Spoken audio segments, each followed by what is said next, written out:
Actually किसी भी business में जब आप लगे रहते हैं तो एक ट्रस्ट बहुत इंपॉर्टेंट चीज़ होती है। तो जैसे जैसे कस्टमर में ट्रस्ट आता है, कस्टमर्स जुड़ते जाते हैं, आपकी सेल बढ़ती जाती है, तो बड़े बड़े कस्टमर्स भी आपके पास आ जाते हैं। तो जब बड़े बड़े कस्टमर्स आते हैं तो सेल अपने आप ही बढ़ जाती है और पैसा अपने आप ही आने लगता है। तो 40-50 लाख या 60 लाख 70 लाख भी बहुत बड़ा अमाउंट नहीं होता।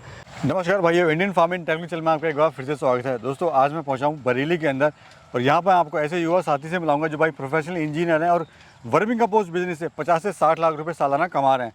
दोस्तों क्या ही कमाल कर रहे हैं, कैसा आप वर्मिंग कंपोस्ट बिजनेस शुरू कर सकते हैं और क्या क्या इसमें इनको चुनौती आ रही है, कहाँ सेल कर रहे हैं, पूरी बात करेंगे सर के हाथ में। तो चलिए दोस्तों वीडियो शुरू करते हैं। सर नमस्कार। नमस्कार जी। बहुत बहुत मुबारक हो सर, और मेरी शुभकामनाएं आपके साथ हैं। इतनी छोटी सी उम्र में इतना आपने बड़ा अचीवमेंट किया। तो थोड़ा सा हमारे जो दर्शक आपको देख रहे हैं अपना सर परिचय दीजिए। Thank you. नमस्कार सभी के लिए। मैं राजेश गंगवार हूँ, मैं बरेली का रहने वाला हूँ और मेरी जो यूनिट का नाम है, प्लान का नाम है, वो KRH इंटरप्राइजेज है और जो वर्मी कंपोस्ट का बिज़नेस है वो KRH वर्मी कंपोस्ट है। हमारा जो प्लांट है वो दिल्ली से बरेली जो मेन हाईवे है उसी पे स्थित है। आप हाईवे से सीधे हमारे प्लांट में ही उतरेंगे, जो पास का गांव लगता है वो ग्राम नवदिया झादा लगता है। मतलब ऑन द हाईवे ही आपके यूनिट है। तो राजेश जी आपकी एज कितनी है? अभी 35 साल है। 35 साल में आपने कमाल कर दिया है। तो इसकी सर शुरुआत कैसे हुई, कैसे आपने इसकी नींव रखी और कैसे आपको ये वर्मिंग कंपोस्ट बिजनेस का आइडिया आया, बताइए। एक्चुअली कोरोना टाइम में जब सब कुछ थमसा गया था, हर जगह निगेटिविटी थी, तो उस टाइम पे ज़्यादा कुछ करने के लिए था नहीं, बस काम। उसके बाद कुछ सोचा कि क्या करें, अच्छा खाने के लिए क्या करें, तो दिमाग में आया कि चलिए वर्मी कंपोस्ट, क्योंकि ज़मीन हमारी अच्छी खासी है, तो वर्मी कंपोस्ट का बिज़नेस हमारे दिमाग में आया। तो हमने फिर इसे स्टार्ट किया। कोरोना टाइम में ही हमने इसको स्टार्ट किया कि एटलीस्ट हम कुछ अच्छा खाएं वो अपने लिए, तो इस तरीके से हमने इसको स्टार्ट किया। अभी सर आपने बताया कि हम साल का 50 से 60 लाख रुपए, 40 से 50 लाख रुपए आप कमा लेते हैं, लमसम इतना कमा लेते हैं। तो सर ये कमाल आप कैसे कर रहे हैं? मतलब मुझे लोग कहते हैं जी इसमें फ़ायदा नहीं होता, इसमें कोई कमाई नहीं होती है, इतना ऐसा बेकार का बिजनेस है। लेकिन एक तरफ वो लोग हैं जो बंद करके भाग रहे हैं और एक तरफ आप लोग हैं जिसको बढ़ा रहे हैं। आपने 30 बेड से शुरुआत करी थी और आज आपके पास 1000 के प्लस बेड हैं। तो चमत्कार सर कैसे हुआ? एक्चुअली किसी भी बिजनेस में जब आप लगे रहते हैं तो एक ट्रस्ट बहुत इंपॉर्टेंट चीज़ होती है। तो जैसे जैसे कस्टमर में ट्रस्ट आता है, कस्टमर्स जुड़ते जाते हैं, आपकी सेल बढ़ती जाती है, तो बड़े बड़े कस्टमर्स भी आपके पास आ जाते हैं। तो जब बड़े बड़े कस्टमर्स आते हैं तो सेल अपने आप ही बढ़ जाती है और पैसा अपने आप ही आने लगता है। तो 40-50 लाख या 60 लाख 70 लाख भी बहुत बड़ा अमाउंट नहीं होता। जब कई सारे कस्टमर्स आपसे जुड़ जाएं और वो अच्छे ऑर्डर्स प्लेस करें तो इतनी बड़ी दिक्कत नहीं होती है। बट एक दिन का काम नहीं है, थोड़ा सा लगना पड़ता है। जैसे हम लोगों का ही 5 साल हो गए हैं इस बिज़नेस में लगे हुए, तो धीरे धीरे करके कस्टमर्स जुड़ते रहें, ट्रस्ट बनाए रखिए, क्वालिटी अच्छी रखिए, तो आप सेल की चिंता ही ना करें और ना ही पैसों की चिंता करें, पैसा अपने आप आएगा। सर जैसे बाकी बिजनेस हैं, डेयरी फार्म है या गॉटरी फार्म है या कुछ भी है जो गाँव में करते हैं, तो उससे क्या बेस्ट है? कैसा आप इसको हटके देखते हैं उस बिज़नेस से अगर कंपेयर करें तो? ये बेस्ट इसलिए है क्योंकि जो गोट्री फार्म है या जो भी आप डेयरी उद्योग वगैरह है उसमें लगना आपको बहुत पड़ता है, क्योंकि ये सारे लाइव बिजनेस होते हैं। अगर काव का मिल्क या जो भैंस का आपका मिल्क है, अगर आप उसको प्रॉपर प्रोसेस नहीं करेंगे पर डे के हिसाब से तो वो आपका लॉस है। ऐसे ही आपका गोट्री, अगर एक दिन आप उनको खाने को नहीं देंगे, कुछ भी नहीं करेंगे, तो वहाँ पे प्रॉब्लम्स क्रिएट हो जाएंगी। मतलब एक दिन में आपकी प्रॉब्लम्स क्रिएट हो जाएंगी।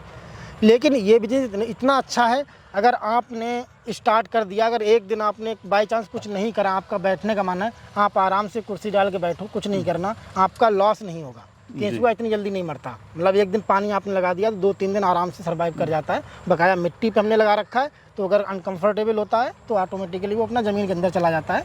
तो आराम से कंफर्ट का बिजनेस है और अच्छा बिजनेस है। सर 30 बेड से शुरुआत करी, आज 1000 प्लस बेड हैं, तो चुनौतियाँ क्या क्या आई आपको और क्या क्या समस्याओं का सामना करना पड़ा?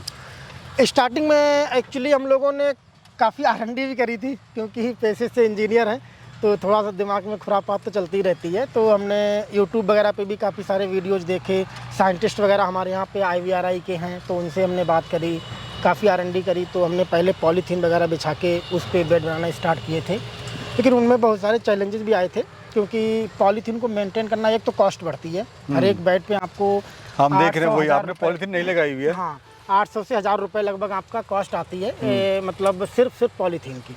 और वो मल्टीपर्पज़ भी आप यूज़ नहीं कर सकते, क्योंकि उसकी क्वालिटी ऐसी रहती नहीं है कि आप बहुत बार उसे यूज़ करो। जब फावड़ा या आपका कुछ चलता है उस पर, या मतलब लेबर वगैरह काम करती है, तो वो फट जाती है। जब फट जाती है तो वो बेकार हो जाती है, कोई मतलब नहीं रहता, उसकी कॉस्ट बहुत ज़्यादा वेस्टेज ऑफ मनी है।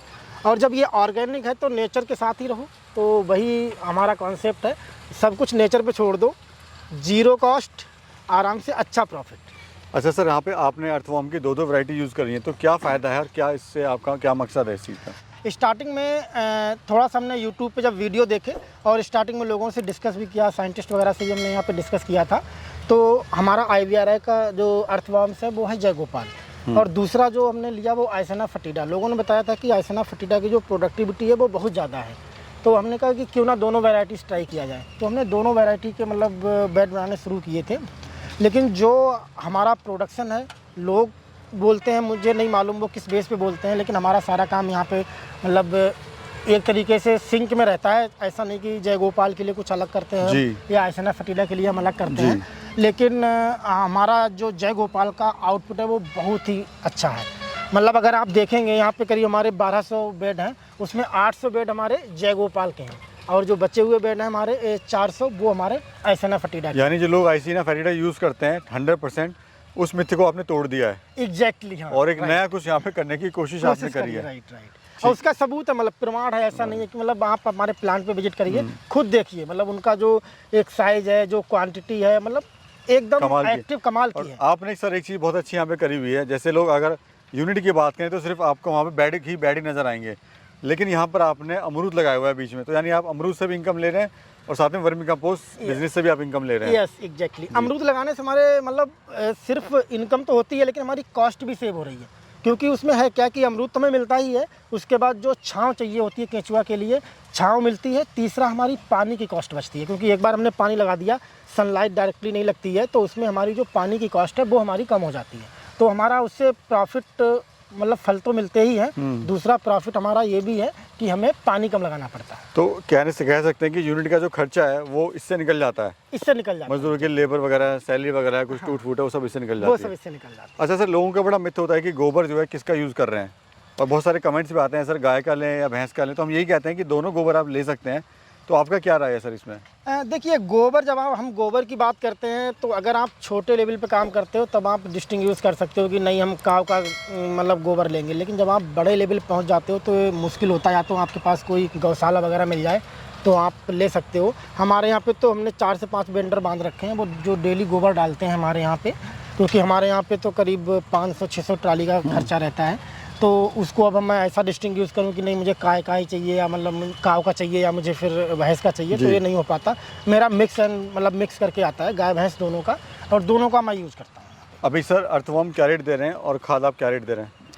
अर्थवॉर्म्स हमारा जो रेट है वो 100 रुपये kg का है, और जो क्वांटिटी होती है हमारी अर्थवॉर्म्स की बहुत ही अच्छी होती है। यहाँ पे लोग बहुत डाइल्यूट वगैरह करके भी वो मतलब चीज़ें बेचते हैं, लेकिन हमारे यहाँ पे आप आइए, सामने अपने मतलब अर्थवॉर्म्स को लीजिएगा, और क्वालिटी जो होती है मतलब क्वालिटी दोनों बहुत अच्छी रहती है अर्थवॉर्म्स। तो ये सर आपका ब्रांड है अपना? हाँ, ये हमारा खुद का ब्रांड है। ये हमारा प्रीमियम वर्मी कंपोस्ट है, जिसमें हम ट्राइकोडर्मा माइक्रोजा दोनों मिक्स करके बनाते हैं। ये हमारा नॉर्मल वाला ब्रांड है, जिसमें हम सिर्फ वर्मी कंपोस्ट ही मतलब देते हैं। यानी खुद का ब्रांड ही बना लिया है? हाँ, खुद का ब्रांड बना लिया। मतलब कमाल कर दिया सर आपने। अर्थवॉर्म तो 2 वैरायटी के रखे हैं, साथ में आप अमरूद का भी कॉन्सेप्ट आपने लाए हुए हैं, और प्लस खुद का ब्रांड देख के भी, और यहाँ पर जो है अपना एक अलग ही पहचान यहाँ पर बनाए हुए है आपने। Thank you. अब सर बात कर लेते हैं, ये तो हमने आपकी जर्नी की और आपकी यूनिट की बात करी, कुछ शुरुआत करना चाहता है वर्मी कंपोस्ट बिजनेस, तो शुरुआत कैसे करें, कितने बेड से इसको शुरुआत करना चाहिए? मुझे लगता है कि कम से कम अगर आप कॉमर्शियल लेवल पे जाते हो तो 30 बेड तो होने ही चाहिए मिनिमम, क्योंकि 30 बेड से कम पे ना तो आपकी लेबर कॉस्ट निकलेगी, और ना ही आपका टाइम जो दे रहे हो बिजनेस को वो टाइम आपका निकल पाएगा, मतलब उसकी कॉस्ट निकल पाएगी। तो कम से कम 30 बेड से तो आप स्टार्ट करें, जिससे आपकी लेबर कॉस्ट, और जब प्रोडक्शन आता है तो थोड़े पैसे भी बनते हैं उसमें, तो अच्छा भी लगता है, क्योंकि मोटिवेशन पैसा होता है। तो ये है कि पैसा आना शुरू होता है तो आपको मोटिवेशन आता है। तो अगर आप 1-2 बेड से स्टार्ट करेंगे तो मालूम चला कि 6 महीने में आप 10, 15, 20 बेड तक पहुंच पाएंगे, तो आप फ्रस्ट्रेट हो जाएंगे। तो मिनिमम 30 बेड से स्टार्ट करेंगे तो जल्दी ग्रो करेंगे आप। अब 30 बेड का जो यूनिट लगा रहे हैं तो उसका खर्चा और उसका प्रॉफिट देखते हैं। शुरुआत करते हैं 1 बेड से। एग्जैक्ट सर 1 बेड का बताइए, क्या खर्चा आता है बनाने में, क्या इससे प्रॉफिट होता है? हाँ, अगर हम 1 बेड की बात करें तो 1 बेड पे लगभग 1 ट्राली गोबर पड़ता है आपका। ट्राली में जो आता है वो 30 से 40 कुंटल गोबर आता है। तो 1 बेड जब आप 30/4 का स्टैंडर्ड लेते हो तो करीब 30 से 40 कुंटल गोबर उस पर डाल सकते हो। उसके बाद उस पर 30 किलो केंचुआ आप डालेंगे, तो 100 रुपीज़ के हिसाब से आप केंचुए की कॉस्ट लगा लो, 3000 का वो हो गया। 1500 रुपये का गोबर हो गया, 4500 हो गया। मैक्सिमम 2 लेबर लगती है उसको पूरा लगाने में, तो 1000 रुपये लेबर के लगा लो, करीब आपका 5,500 हो गया। और बकाया तो कुछ खर्चा ऐसा है ही नहीं, बेड बनवाने का मतलब सब कुछ हमने कॉस्ट लगा ही ली, तो 5,500 रुपये लगभग आपका आ गया। 5.5 इंटू 30, 5.5 इंटू 30 आप कर लीजिए। तो सर अभी हमने कैलकुलेशन करी, जो एक बेड है उसका जो लागत आई है वो 5,500 के आसपास आई है। एग्जैक्टली। और जब हम 30 बेड की बात करते हैं तो करीब 1.5 लाख के आसपास उसकी लागत आई है। हाँ, लगभग 1.5 लाख, जो कि फर्स्ट टाइम इन्वेस्टमेंट है।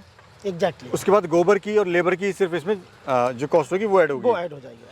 अच्छा, अब सर बताइए, एक बेड से जो खाद निकलेगी वो कितना उससे प्रॉफिट होगा हमें? आप ये लगा लीजिए कि 40% हमारी एक बेड से खाद निकलती है, तो 40 कुंटल अगर आपने लगाया है तो लगभग आपकी 16 कुंटल खाद निकलेगी, जिसका 6 रुपये का रेट आपको आराम से मिल जाता है। तो करीब 9,600 रुपये की खाद आप उससे बेच सकते हैं। उसके बाद फिर जो होता है केंचुए की कॉस्ट, क्योंकि जब आप 30 किलो केंचुआ डालते हो तो लगभग जब तक आपका वेट रेडी होगा कम से कम उस पर 1.5 कुंटल केंचुआ हो जाएगा। तो आप 100 रुपये के हिसाब से लगा लीजिए, तो ये मतलब प्रॉफिट आपका 300% आराम से, 300 से 400%। मतलब एक अगर मेहनत करें खुद तो अच्छा खासा इसमें प्रॉफिट है। अच्छा खासा, हाँ, अच्छा खासा। टाइम के साथ साथ सर, जैसे हम देख रहे हैं अभी, जैसे आपका असम है उसको 100% ऑर्गेनिक घोषित कर दिया, उत्तराखंड है उसको भी कर दिया है, बाकी जो स्टेट है उनकी भी तैयारी हो रही है। तो जो फ्यूचर है कहीं ना कहीं वो भी बहुत ज़्यादा ब्राइट है इसका। एग्जैक्टली। अभी डिमांड बहुत आ रही है इसकी, मतलब बहुत सारे लोग ग्रीन हाउस ओपन कर रहे हैं, तो वहाँ पे बहुत डिमांड है, क्योंकि हमें भी धीरे धीरे वहाँ पे मूव करना ही पड़ेगा, क्योंकि आजकल बारिश, सूखा, ये सब इस तरह की प्रॉब्लम्स आ रही है। बिना ग्रीन हाउस के हम अपने यहाँ की सोसाइटी को सर्व ही नहीं कर सकते, वेजिटेबल्स से सारी चीज़ें, तो वो स्टार्ट करना ही पड़ेगा। अभी सर प्लान क्या है आपका फ्यूचर? अभी हमारा फ्यूचर प्लान इस पे और ऑटोमेशन पे वर्क हम लोग कर रहे हैं, जिससे हम प्रोडक्शन मैक्सिमम बढ़ा पाएँ और जो कॉस्ट है हमारी वो हम रिड्यूस कर पाएँ। तो अभी हमारा करीब 60 बीघा के लगभग हम और इसमें आगे प्लान कर रहे हैं, जिसमें हम पूरा वर्मी कंपोस्ट का प्लांट ऑटोमेटिक करेंगे और उसको अच्छे से मतलब कॉस्ट कम करके हम लोगों को और चीपर रेट से आप जाने वाले हैं, इसके कुछ अच्छा करने वाले हैं। एग्जैक्टली। और लोगों को और चीपर रेट में वर्मी कंपोस्ट दे पाएँ, जिससे और लोग उसको यूज करें, जिससे लोगों की हेल्थ और समाज के लिए हम कुछ सर्व कर पाएँ। चलिए सर, बहुत बहुत धन्यवाद आपका। Thank you. इतनी अच्छी जानकारी आपने हमारे युवा साथियों को दी, और जो लोग सोचते हैं कि हम कुछ करेंगे करते नहीं है, लेकिन आपने वो चीज़ें करके दिखाई हैं, और इतनी छोटी सी उम्र में आपने इतना जो बड़ा अचीवमेंट है वो सक्सेस किया, हासिल किया, उसके लिए आपको बहुत बहुत मुबारकबाद। बाकी दोस्तों मैं तो यही कहना चाहूँगा, वीडियो अगर आपको अच्छी लगी तो कमेंट सेक्शन में जरूर बताएगा। वीडियो अच्छी लगी तो वीडियो को जरूर लाइक करना, शेयर करना अपने फ्रेंड सर्कल में। अगर आप सर से कुछ लेना चाहते हैं, कुछ हेल्प चाहते हैं, तो वो भी मैं सर का नंबर दे दूँगा, सर से डायरेक्टली बात करके आप अर्थवॉर्म वगैरह या फिर खाद वगैरह या फिर कुछ ट्रेनिंग वगैरह कुछ सीखना चाहते हैं, तो वो भी सर से डायरेक्टली बात करके आप जान सकते हैं। हाँ, आप जिस किसी भी भाई बहन को या जो भी किसान भाई हमारा ये बिज़नेस स्टार्ट करना चाहता है, आप डायरेक्टली कांटेक्ट कर सकते हैं, हमारा प्लांट भी विजिट कर सकते हैं। हमारे यहाँ पे आपको वर्मी कंपोस्ट बकाया, हम जो भी हमारे कस्टमर्स होते हैं हम उनको वर्मी कंपोस्ट, कोकोपिट, नीम खली और सीडलिंग ट्रे, ये सारी चीज़ें प्रोवाइड करते हैं और ट्रेनिंग भी प्रोवाइड करते हैं। तो आप आराम से विजिट कीजिए विदाउट एनी हेजिटेशन। एंड मिलेंगे फिर एक और यात्रा में, एक और खूबसूरत जर्नी में। तब तक के लिए नमस्कार। नमस्कार।